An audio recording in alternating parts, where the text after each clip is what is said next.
Today marks a significant decision in my life. I have chosen to care for Amy and Yuri. Upon my husband's return, he brought along his sister and her child. He determined that we would share our home and provide support for them. I couldn't fathom how he could prioritize his sister and niece over our own daughter and me. It became unbearable. How could he neglect his responsibilities as a husband and father? I've reached my limit. I'll end this marriage myself. Thus begins my tale of retribution against my detestable sister-fixated husband. My name is Emilia, and I've been wedded to Ethan for 5 years. Together, we have a precious 4-year-old daughter named Luna. Our daughter, born shortly after our marriage, is simply enchanting. She's the center of our universe. My husband and daughter, they're my cherished family. However, it appears my husband doesn't share the same sentiment. One evening, as I waited for my husband's return, Luna and I busied ourselves in the kitchen preparing curry. "Mommy, when will Daddy be home?" Luna inquired. And Daddy seems to be running late today. I wonder what's keeping him," I replied.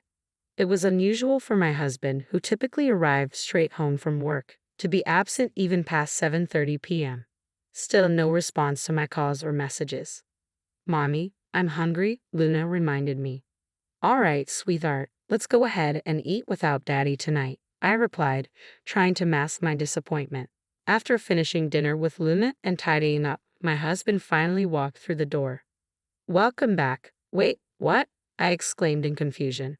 Standing beside Ethan were his sister Amy and her daughter, Yuri. They were burdened with an unusual amount of luggage. "Ethan, what's going on?" I stammered, struggling to comprehend the scene before me. He then dropped the bombshell. "From today onwards, we're taking care of Amy and Yuri." "What? Take care of them?" I'm lost. Why didn't he mention anything before bringing them home? This whole situation is beyond me, I struggled to articulate. "Support them." Why the suddenness? "I haven't heard a word about this," I added, feeling bewildered. It was a spur-of-the-moment decision. What choice did I have? Amy had a fallout with her husband, so she reached out to me, Ethan explained casually. "And for how long are we supposed to support them? We barely have enough space in our apartment," I pointed out, hoping he'd recognize the inconvenience. But my husband seemed unfazed. "Can't you let them use your room?" he suggested, as if it were the most obvious solution. "My room?" I echoed, incredulous. "You can move into Luna's room, then we'll have a spare room for Amy and Yuri," my husband suggested, as if it were the simplest solution. I was speechless. Did he expect me to accept this without protest? Why should I tolerate all of this when we're the ones providing for them? It made no sense to me. With a forced smile, my husband ushered his sister and niece inside, saying, "Make yourselves at home from now on." Without a hint of apology for the abrupt intrusion, they made themselves comfortable on the couch, engrossed in the TV. I pulled my husband aside, whispering urgently, "Have you lost your mind? Taking in Amy and Yuri out of nowhere, and our budget is already tight." My husband let out a frustrated sigh, his expression turning sour. "Come on, Amy's in a tough spot, and you're acting so heartless. Can't you show a little compassion?" My husband chided. "It's not about lacking compassion. I don't mind them staying temporarily, but fully supporting them is a different matter. They should at least chip in for groceries," I argued. "What? You're being downright miserly. Amy's not even working. It's obvious she can't contribute," he retorted, accusing me of being stingy. "Your opinion doesn't concern me. My sister needs help. As the head of this household, I've decided to assist her, and you should respect that," he declared firmly, before diverting his attention to games with them. To add insult to injury, the curry I'd saved for tomorrow disappeared, devoured by my husband and his guests. Throughout the evening, I endured my husband's scolding. "Make sure you prepare more nutritious meals for my niece," he demanded. It struck me, had my husband ever shown this level of concern for our daughter's nutrition? Apparently, he could muster such care only for his beloved niece. My husband wholeheartedly sided with his sister, disregarding my feelings entirely. To make matters worse, he branded me as a miser for worrying about our finances. "She can't chip in for groceries because she's not working. That's not my problem. Regardless of their struggles, we can't afford to support them indefinitely for free," he stated bluntly. The next day, and the day after that, my husband doted on his sister and niece, barely acknowledging me and our daughter. "Amy, I picked up the cake you wanted," he announced. "Oh, Thank you, Ethan, Amy replied, her gratitude directed solely at him. I spotted some toys from Yuri's favorite cartoon on sale. I couldn't resist getting them, my husband mentioned casually. Sure, go ahead, I replied, trying to hide my disappointment. The cake was exclusively for his sister and niece, and naturally, the toy was intended only for his niece. Both our daughter and his niece were around the same age, so it wasn't difficult to imagine that our daughter would also appreciate some cake and toys. But I had to endure a little longer. Once his sister reconciled with her husband, they would leave our home, and our family life would revert to its usual rhythm. Repeating this mantra to myself, I managed to suppress my frustration. Then one day, my daughter approached me with a heart-wrenching question. Mom, does Dad like Yuri more than me? What? Why do you think that? I asked, taken aback. He seems to only pay attention to Yuri. He doesn't even respond when I talk to him, she explained tearfully. I was speechless, engulfed in a wave of sadness. Pulling her close, I held her tightly, unable to find the right words to console her. Don't worry, Luna. He's your dad, I reassured her, though inside, I knew the situation couldn't continue. A few days later, I confronted my husband about his behavior. Luna's feeling neglected. It's great that you love Yuri, but you need to make time for Luna as well, I urged. Fine, fine. It's just so much effort, he grumbled. Effort. Our daughter is Luna, not Yuri, I reminded him. Yeah, I understand. I'll make an effort to pay attention to Luna, he conceded.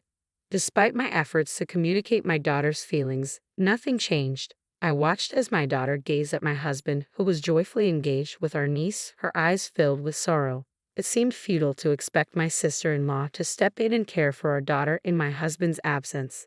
They were always focused on Yuri. I was the sole source of attention for our daughter, yet she still seemed lonely.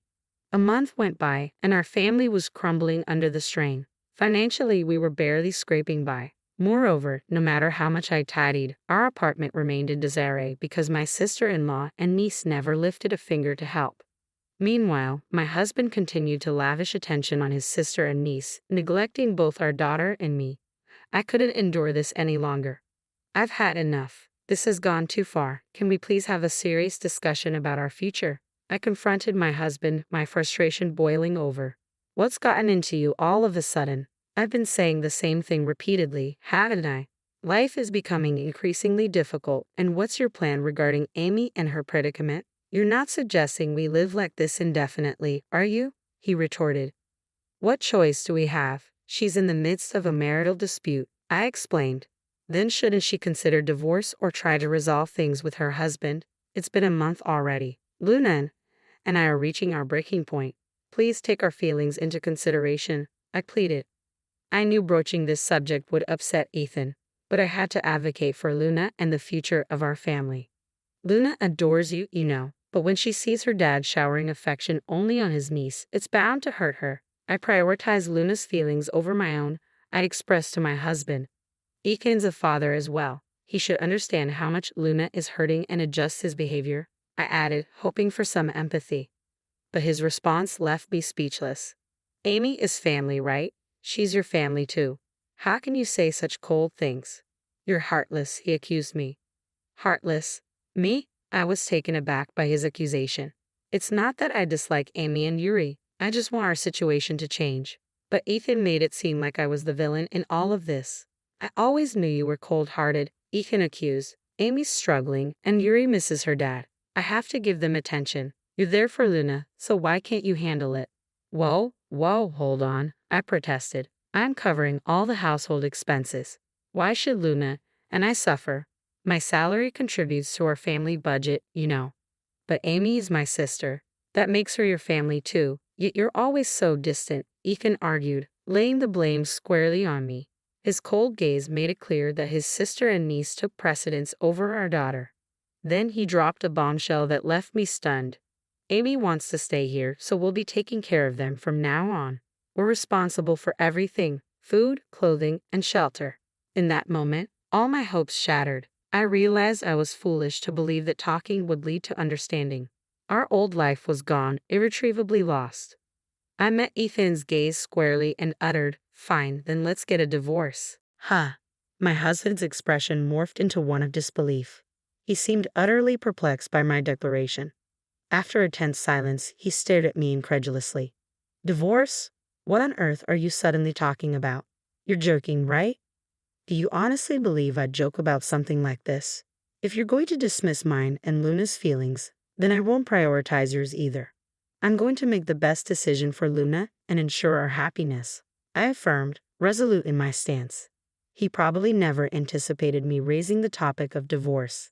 His disbelief was palpable as he scoffed, talking about divorce. You couldn't possibly handle raising Luna on your own. Sure, single parenting is challenging, but it's far better than enduring this. If you're serious, then go ahead and file for divorce. I'll even sign the papers. But remember, if you have a change of heart later and decide you don't want a divorce, it'll be too late, I asserted firmly.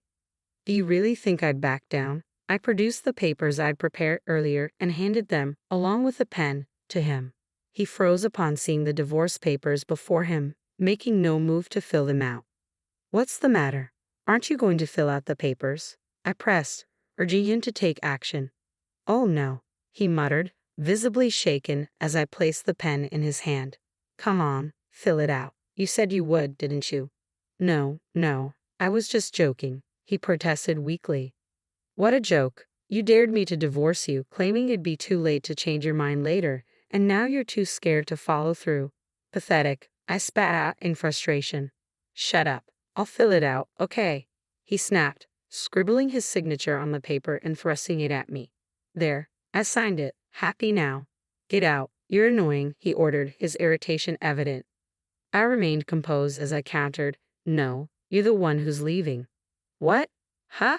What do you mean? Huh? He spluttered in disbelief. This apartment is under my name, remember? And since you started supporting your beloved sister, even with your contribution, we couldn't cover our living expenses, so I had to foot the rent alone. You had the audacity to keep living here without any guilt. Are you stupid? Are you out of your mind? Suddenly, a voice interrupted our argument. Wait a minute, what's going on here? Amy, my sister-in-law, rushed over and grabbed Ethan by the collar. Then she exclaimed, You promised we could stay here indefinitely. So you were lying. Amy, it's not. What do you mean, it's not? I trusted you to keep us in your home forever. I can't believe you're throwing us out. I didn't expect things to escalate like this, Ethan stuttered. Ha! You can't even handle your own wife, she taunted. What did you say? Ethan bristled.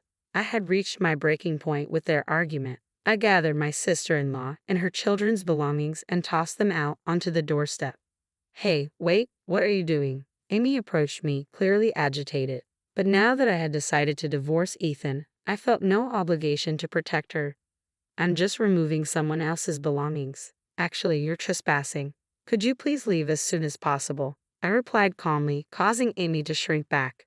You don't have to throw out our stuff. And you, Ethan, she turned to my ex-husband. Could you please leave us as well? I have no need for either of you anymore, I stated firmly. What kind of thing is that to say to your husband? Ethan protested. You're not my husband anymore. You're my ex-husband, I stated firmly. I never realized you could be so heartless, Ethan muttered in disbelief. Well, that's your problem now. You've crossed the line. If you think your sister and her child are more important than our own, then why don't the three of you happily live together? I retorted. Where are we supposed to go if we leave here? Are you seriously kicking us out? Ethan protested. I don't care. Do whatever you want. Now, get out. I'll call the cops if you don't, I declared, my patience wearing thin. Once I confirmed that Ethan and his sister's family had reluctantly left, I shut the door behind them. It was unlikely I'd see them again. Glancing around the room, I noticed my daughter, Luna, staring at me with a puzzled expression. Mama, where's Daddy gone? She asked innocently. I'm sorry, Luna. Do you think it's okay if it's just Mama and you from now on? I inquired gently. Luna hesitated for a moment, her expression thoughtful, but then her smile returned. I'll be okay as long as Mama's here. I'm fine as long as I'm with you, she reassured me. She rushed into my arms and I held her tightly. Yes, even without my husband, we would be all right. Together, just the two of us, we could find happiness. Later on, I arranged for their belongings to be shipped to my husband's parents' house and explained the situation over the phone. It seemed my husband and his sister's family had indeed returned to their parents' house as anticipated. However, it appeared they had been disowned and ejected from the house by their irate parents. Consequently, my ex-husband rented a small apartment where he now resides with his sister and niece as a trio. It seemed like that was their desired outcome, but I couldn't care less. I later learned that my sister-in-law's marital discord stemmed from her extravagant spending habits. Now, she was being compelled to repay the money she had squandered from her husband. Almost every day, my ex-husband inundated me with cringe-worthy texts. "I made a mistake, please forgive me. I love you and Luna more than anything. I want us to reunite as a family." Needless to say, I ignored every one of them, promptly consigning them to the trash folder. Luna doesn't want to see her dad anymore, so we don't have any plans to meet him. I'm considering moving us out of this place soon, as it could become problematic if they were to show up unexpectedly. For my daughter, I want to shower her with love and provide her with everything she needs. Even without a father figure, my priority is to ensure she lives a happy